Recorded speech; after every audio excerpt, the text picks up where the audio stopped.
Les gars, il y a quelque chose qui est en train de se dérouler dans les coulisses, dans le background actuellement, quelque chose dont personne ne parle et qui mérite pourtant notre attention. Ceci risque de débloquer énormément d'argent et donc propulser le Bitcoin ainsi que le reste des cryptos vers des prix bien plus élevés très bientôt. Alors, aujourd'hui dans cette vidéo, il faut que je vous parle précisément de ce qui est en train de se dérouler dans les coulisses, comment tirer pleinement parti ainsi que tout ce que vous devez savoir pour ce qui arrive au niveau des prochaines semaines et même les prochains mois qui restent dans ce cycle des cryptos. Alors restez par ici du début jusqu'à la fin de cette vidéo pour toutes ces infos. Bienvenue à tous, je m'appelle Maxime et je vous apporte chaque jour des nouvelles vidéos en français sur la crypto. Si vous êtes nouveau sur cette chaîne, alors soyez sûr de vous abonner et d'activer la cloche dès maintenant. Alors, pour aller droit au but, comme toujours, on va commencer par le Bitcoin et vous pouvez voir qu'on essaye encore et toujours de franchir cette ligne orange ici aux 110 000 $. Alors, hier, on a brièvement dépassé ceci, cependant, on a été rejeté, on a finalement clôturé en dessous de cette ligne orange et ça nous indique pas mal de faiblesses sur le marché pour le coup. C'est un petit peu comme ce que vous avez pu voir ici, tendance à la baisse, consolidation, on essaye de se maintenir au-dessus, mais une fois qu'on a franchi ce seuil, on continue notre phase de descente, ensuite consolidation. Alors, on pourrait assister à une nouvelle cassure jusqu'aux 106 500, je ne serais pas forcément surpris de voir ceci. Ensuite, on aura forcément la ligne orange ici aux 106 500. Alors, quelle que soit la volatilité qu'on peut voir, vous savez que, ce que je vous dis depuis au moins un an ou deux, c'est que chaque dip est simplement une bonne opportunité d'achat, à mon avis. Alors, ceci étant dit, on essaye encore une fois de franchir cette résistance, donc c'est pas extrêmement encourageant. On va voir déjà si on peut y parvenir, le plus tôt sera le mieux. Le prochain niveau de résistance, après ça, ce sera les 112 000 éventuellement pour les bitcoins. Alors, pour ce qui est de l'Ethereum, vous pouvez voir qu'on est effectivement au-dessus de la résistance, du support, actuellement.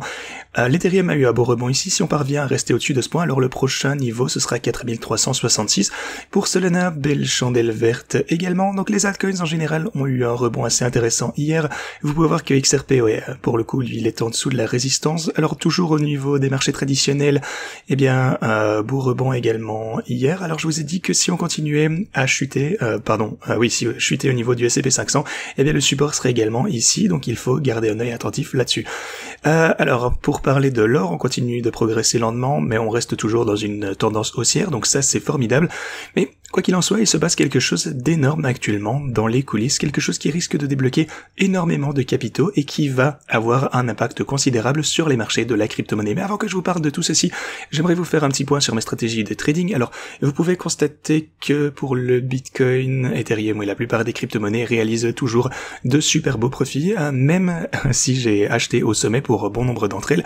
Surtout pour mon portfolio de bull market, vous pouvez voir que à cette heure ici, j'ai acheté vraiment au plus haut, à 2,29 $, c'est quasiment le haut time high, et vous pouvez constater qu'on génère de toute façon de plus en plus de revenus à chaque jour qui passe. Donc, l'algorithme de trading, les stratégies de trading pour Aster, surtout, génèrent de plus en plus de gains. Donc, actuellement, le sentiment pour Ethereum, comme je vous le disais, est très très mauvais, et je voudrais vous montrer rapidement un exemple facile avec ceci.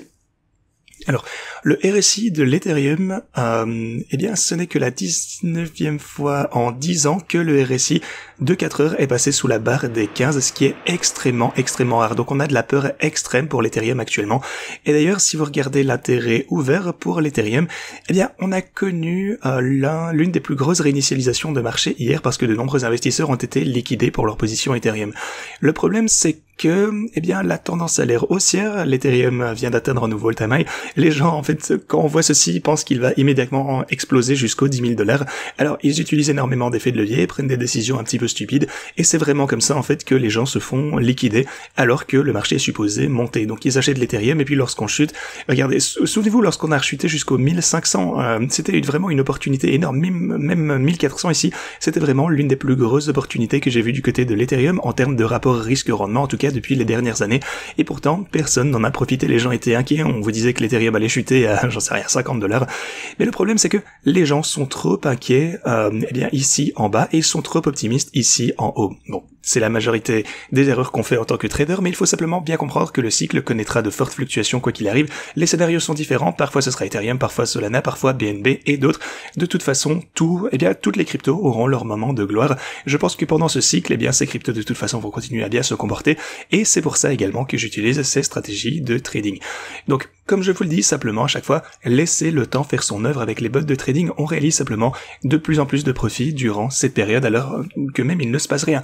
Donc ça, c'est tout à fait ok, c'est ce que je fais actuellement, et c'est pour ça, eh bien, que c'est si efficace. En tout cas, ça marche pour moi depuis des années. Alors, si vous souhaitez utiliser les stratégies de trading par vous-même, eh bien, j'ai mes propres paramètres ici, j'ai ma feuille de trading de ce côté, donc tout d'abord, inscrivez-vous sur Pionex avec ce lien. Si vous souhaitez utiliser le site internet, vous avez le lien également pour copier mes stratégies. Mais voilà, je pense que le moyen le plus simple, c'est simplement de vous rendre sur cette feuille de trading. Ici, vous trouverez tous les liens ici avec la plupart des altcoins qui pourraient vous intéresser. Donc, vous avez mes cryptos principales, Bitcoin, Ethereum, Solana, etc. Ensuite, vous avez mon portfolio de bull market, j'ai ajouté Aster ici qui voit de super résultats. Vous pouvez d'ailleurs prendre position à un prix inférieur que celui auquel je suis entré dans la stratégie Aster, comme vous pouvez le voir juste... attendez, est-ce que c'était exactement au sommet? Laissez-moi voir ça. Donc voilà, j'ai investi à 2,29$. Bien entendu, vous avez maintenant un prix bien plus avantageux. Mais voilà, encore une fois, je voulais vous montrer. Je connaissais les risques et je voulais simplement vous prouver que l'intérêt de cette stratégie, c'est qu'il n'est pas nécessaire de prévoir le pic ou le creux. Le plus important, c'est de passer du temps pour que ça fasse sa magie. Donc voilà, c'est pas un conseil financier, mais c'est ma manière préférée de trader. Aussi, sur Tabit, on a également la compétition de trading, donc n'hésitez pas à y participer. Vous pouvez voir que actuellement... Alors attendez, laissez-moi vous montrer le top 3 en termes de volume. Voyons voir. On a toujours BJC en tête. On a Jeff June, encore une fois un Gmail en deuxième position ici. Et si vous avez la troisième position, donc il vous reste encore 2 jours, n'hésitez pas à profiter de cette compétition de trading. Encore une fois, le volume est relativement simple à dépasser si vous le souhaitez. Vous avez également le PNL ici, où BJC est également en deuxième position, puis vous avez un autre trader ici, qui est en train de mener actuellement. On verra si ça finira par être le gagnant. Je ne serais pas surpris que BJC remporte à la fois le PNL et le volume. Il est dans le classement depuis le début. Mais voilà, les prix d'ailleurs sont juste ici. Vous avez un iPhone 17 par exemple. Enfin voilà, ça continue. Vous pouvez mettre pause et regarder par vous-même. N'hésitez pas donc à en profiter. Il vous reste encore 2 jours pour ce faire. Et il n'y a pas, encore une fois, un seuil trop élevé pour se lancer. Donc c'est toujours totalement possible de vous frayer un chemin vers le top 3. Donc voilà, il vous faut un volume de $30,000, je vous le rappelle. Ça signifie que vous pouvez éventuellement effectuer une transaction de $1,000 avec un effet de levier de x15. Bon, évidemment, x15 c'est très dangereux, mais vous l'ouvrez et vous la fermez. Il vous suffit donc de l'ouvrir et puis de la clôturer à 15 000 et vous avez votre volume qui est atteint. Donc dépôt de $100 garanti. Voilà. Ceci dit, laissez-moi vous présenter l'une des nouvelles les plus importantes auxquelles pas mal de personnes ignorent. Alors, Vanguard essaye, en tout cas aimerait envisager d'intégrer des ETF crypto. Alors, comme vous le savez, Vanguard c'est une énorme firme et ils n'ont pas autorisé le trading de ces ETF sur sa plateforme jusqu'à maintenant. Et il s'agit en fait du deuxième plus gros gestionnaire d'actifs du monde et ils sont en train finalement de s'y préparer. Alors, si vous voulez bien comprendre l'ampleur de ce projet, c'est juste absolument énorme. Le Bitcoin est désormais totalement dérisqué parmi les institutions financières traditionnelles. Personne, même légitime, ne peut le contester. Vanguard est le plus gros fournisseur de fonds communs de placement au monde. Vanguard est le deuxième plus gros gestionnaire d'actifs au monde en termes d'actifs sous gestion.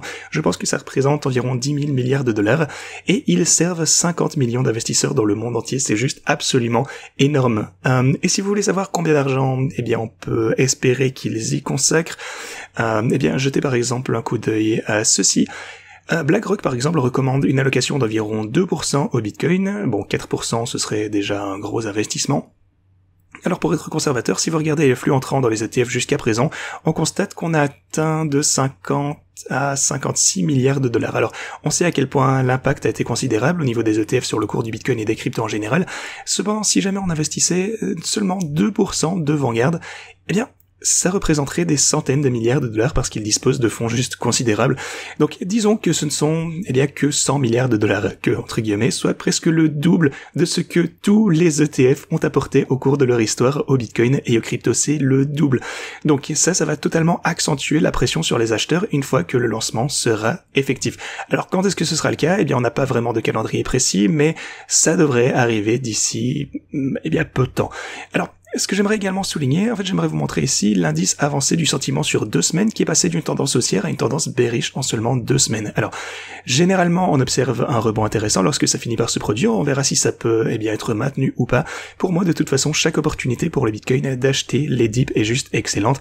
Pour les altcoins, par contre, c'est vrai, il faut être prudent parce que les volumes sont juste considérables. Ici, on a 78 projets qui auront leur TGE avant 2025. Donc, ça va bien entendu, absorber énormément d'argent, notamment pour les autres des anciennes cryptos. Donc vous avez Monad par exemple, regardez toutes ces anciennes, tous ces altcoins qui sont lancés, MetaMask et Rabi, tous ceux-ci vont être lancés d'ici les prochains mois, quelques prochaines semaines. Donc il faudra forcément de l'argent pour absorber ceci. Il faut être bien conscient donc que ça ajoute une pression vendeuse en quelque sorte pour les autres altcoins. Mais voilà, la volatilité de ces cryptos de toute façon sera un excellent pari pour l'avenir selon moi. Ceci étant dit, c'est ce que j'avais pour vous dans la vidéo d'aujourd'hui. J'espère que votre week-end se passe pour le mieux. J'espère que vous avez apprécié cette vidéo. Et quant à moi, eh bien, je vous dis à la prochaine.